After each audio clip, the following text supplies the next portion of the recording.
Forum des chercheurs, c'est notre émission qui vise la valorisation des résultats de la recherche et de l'innovation. Aujourd'hui, nous sommes à l'école Immaculée Conception où nous avons retrouvé le chercheur Tsenge Tsenge qui va nous présenter une innovation mais qui a un usage pédagogique. Bonjour M. Tsenge Tsenge. Bonjour. Alors, nous sommes ici à l'école Immaculée Conception. Nous voyons là une parabole. Alors, qu'est-ce qui se passe? C'est quoi l'objectif de cette démonstration? Écoutez, nous venons de lancer un programme qui s'appelle École Sciences et Technologies, EcoSciTech. Ce programme est un programme de la Fondation Challenge Futura pour le développement scientifique, technologique et entrepreneurial. Ce programme vise à faire aimer la science aux enfants, vise à faire en sorte que très tôt, les enfants commencent à prendre la vocation de la science, de la technologie. En quoi faisant? Mais en allant dans les écoles, en apportant une espèce d'assistance pour faciliter l'enseignement des sciences et de la technologie aux enfants.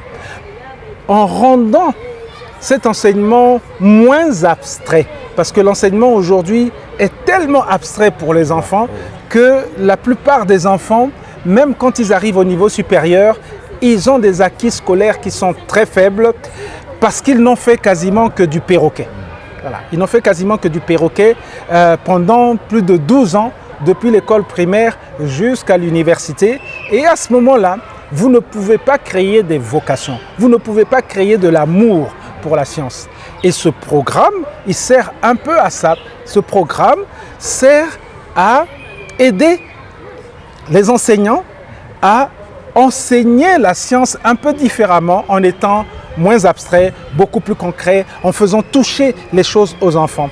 Nous avons là seulement du matériel didactique qui permettent à l'enseignant de mieux enseigner.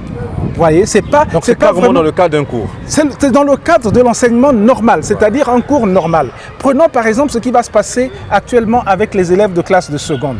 En seconde, on commence à apprendre ce que c'est que les paraboles en mathématiques. Et on apprend aussi l'optique, c'est-à-dire la réflexion. Là, c'est en physique. Là, c'est en physique. Eh bien, nous amenons ce matériel qui permet aux enfants de voir la parabole en action, de la voir véritablement, de pouvoir toucher et de regarder ses effets. Même de faire quelques expériences. Oui, même toucher et de voir que la parabole qu'ils ont... Vous voyez ici, ce miroir a tout à fait une forme parabolique. Voilà, parabolique parce que la courbe qui est ici est une parabole que les enfants étudient à l'école primaire.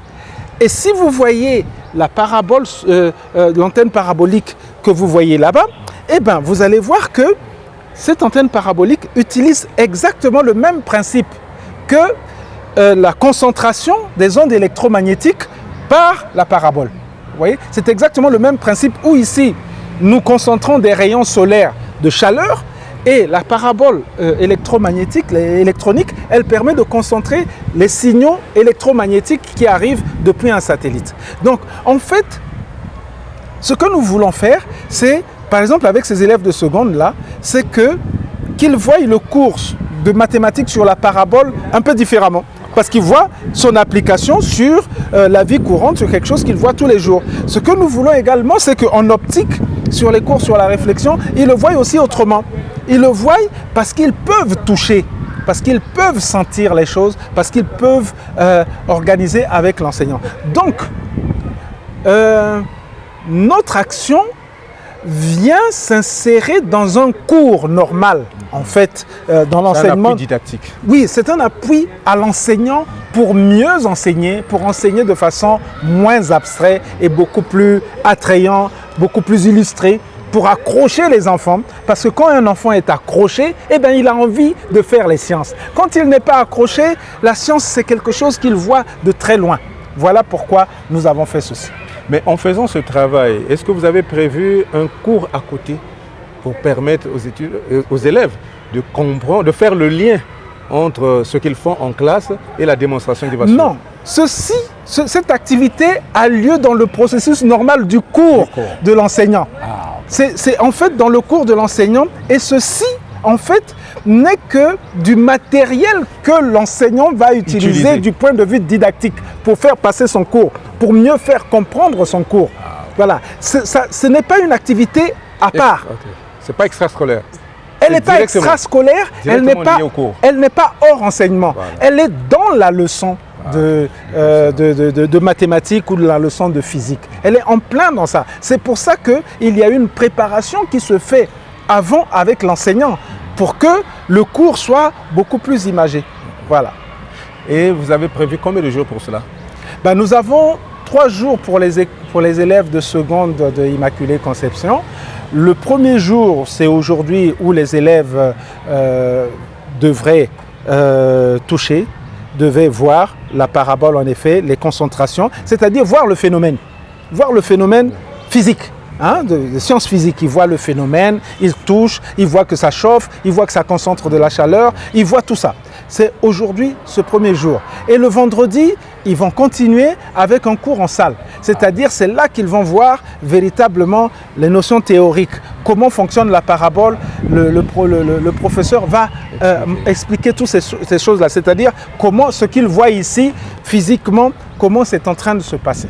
Voilà. Et le troisième jour Le troisième jour, c'est encore de la consolidation. En principe, les élèves vont continuer un peu à s'amuser avec ce matériel pour toujours les séduire, pour que la science les séduise. Voilà le truc. Et après Immaculée Conception, est-ce qu'il y a un programme prévu ou est-ce qu'il y a un message à lancer à l'endroit des promoteurs ou des dirigeants des établissements? Il y a déjà tout l'enseignement public. Nous devrions commencer pour les lycées avec le lycée Savorgnan de Brazza et le lycée technique de Brazzaville.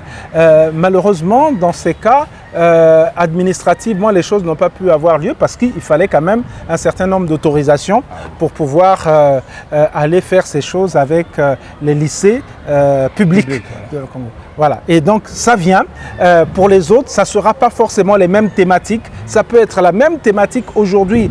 La thématique porte sur l'école, l'énergie solaire et le développement durable. Les thématiques peuvent être diversifiées. La prochaine fois, ça sera peut-être les applications de biotechnologie à la culture des champignons, par exemple. Il y a des gens qui sont déjà intéressés par rapport à ça. Il y en a d'autres. Nous pourrons avoir des thématiques sur la densité.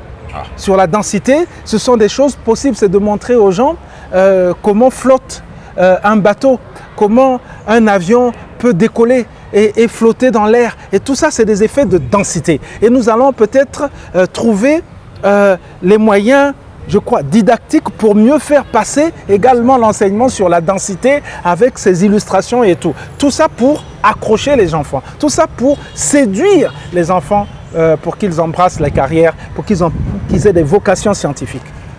Monsieur Tsenge, nous sommes pratiquement arrivés au terme de cet entretien, mais nous voulons que vous puissiez rappeler au public c'est quoi Challenge Futura. En quelques mots. Alors, Challenge Futura, la société Challenge Futura qui est différente de la fondation Challenge Futura. La société Challenge Futura est cette société que les gens ont connue, qui était, en fait, c'était la première start-up congolaise en tant que telle créée, parce qu'elle était la première société congolaise à avoir été créée entièrement à partir des innovations et des inventions congolaises. Donc c'est effectivement la première start-up congolaise créée dans les années 2003-2004. Eh bien, la société Challenge Futura ne peut pas mener ce genre d'action, en fait. Ça, c'est des actions qui sont dévolues un peu aux ONG, aux organisations non gouvernementales, qui sont à but non lucratif. Une société, c'est fait pour gagner de l'argent, pour faire du profit. Et là, c'est la Fondation Challenge Futura qui prend le relais pour pouvoir en fait faire passer l'esprit Challenge Futura d'innovation, de développement scientifique auprès des plus jeunes. Et la Fondation Challenge Futura a été créée entre autres pour ça. Et une de nos vocations en tant que Fondation Challenge Futura, c'est justement la promotion du développement scientifique.